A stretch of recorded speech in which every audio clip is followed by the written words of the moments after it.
just get you to say and spell your first and last name? Edward Kurtz, Edward Kurtz Jr. Okay, and you're the band manager, correct? Yeah, the band manager, band coach. So tell me a little bit about how the whole thing started. Well, that's a weird story. Drew, the guitarist, my nephew, was dabbling around with guitar quite a bit, and I worked with him a little bit on it. And my son started getting jealous naturally because he was 10, 11 years old. So he's like, "Dad, I want to play bass." I'm like, "All right, cool." So we bought him a bass, and then Ian, their second cousin, come over one day after school and started dabbling with the drums, playing around. And I said, "Why don't you guys get together and see what happens?" And next thing I know, they had a little bit of chordal structure going on. And next thing I know, they're like, "Well," I'm like, "You guys, if you're going to be a band, you got to find a singer," which isn't easy to do, especially in middle school. And at that point, they were in 6th grade, And they said, "Well, Jordy can sing." And I've always known Jordan Wolock, their singer, as the baseball player. Watched him grow up with my son and all the other kids around the area, and just always thought him as a bass player, or a baseball player, not a musician. So I said, "Okay, bring him over. Let him learn a U2 song, and if he can do it well, he's in." Sure enough, that kid came over and he sent goosebumps up my spine, which is unusual for an 11-year-old kid to do, because that's not an easy thing to do at that age. And then Travi, Ian's, the drummer's twin brother, was like, "Well, I want in on this." So I said, "All right, well, we can use a little keyboard going on." So we got the keyboards going, and next thing I know, there's Hubbard. It's quite interesting. Didn't expect it, didn't plan for it, just went with it, and before I know it, here we are. 2 years later, actually this month, they've been together for 2 years now, and here they are. At this point, 25 songs, 3 originals, all the support in the world, and sounding like a professional young band. It's quite amazing. So tell me a little bit about what's that like. I mean, they were young, 11. To see kids this young actually have something like this, to be able, I've seen grown men that can't get, a band together like that. To see kids this young that have something, what was that like when the realization hit that, Well, the funny thing is sometimes the realization still doesn't hit me. You get caught up in it so much, and there's so much artwork to do, and so much writing to do, and so many songs to learn, and so much to do, that sometimes I forget about it, the whole concept of it all. And once in a while, I'll sit back and I'll look at the whole situation and go, "Wow, this could be something. It really could." They're young, they've got their whole lives ahead of them. I want them all to succeed whichever avenue they want to go in life, but they really have a great shot at rock and roll here. They really do, because of their age, and because they're such a young,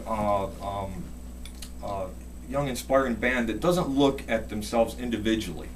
They are one. They are 5 kids as one, which makes some of the best bands, and some of the best bands in the world, I'm sure are bands that have been together since their childhood.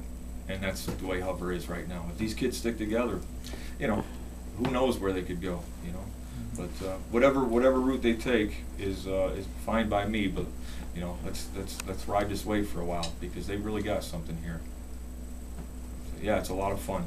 It's but anyways, to get back to your question, sometimes I look back and I can remember perfectly the first gig they played, which will be 2 years. This come in June 2010. It'll be 2 years.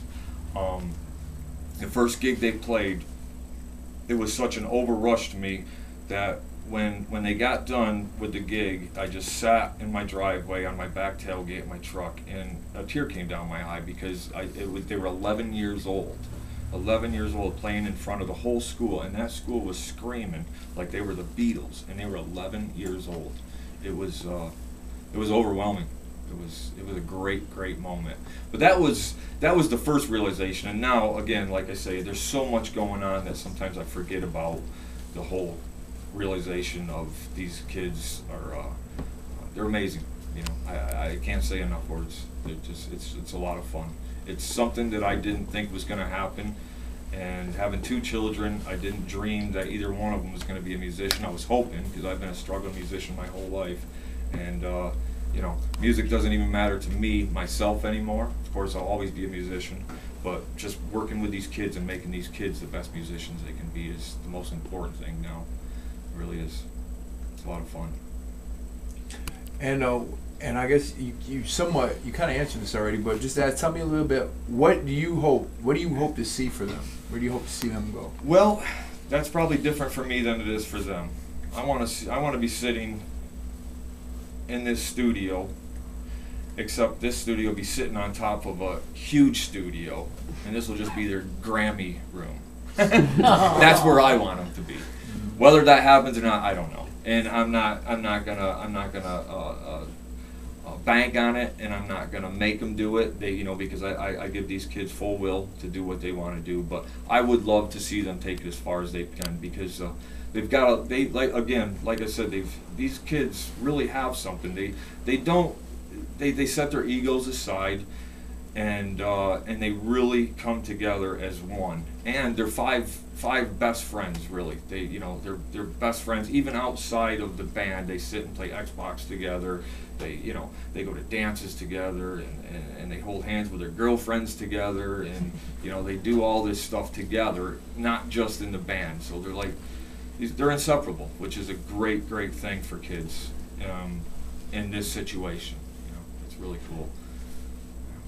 But where they go, it's up to them. But we could take them quite far if we really wanted to, because within this band and this lineup, we have a lot of talent and a lot of writers, including Drew's father, the guitarist's father. Andy Thomas is an amazing musician.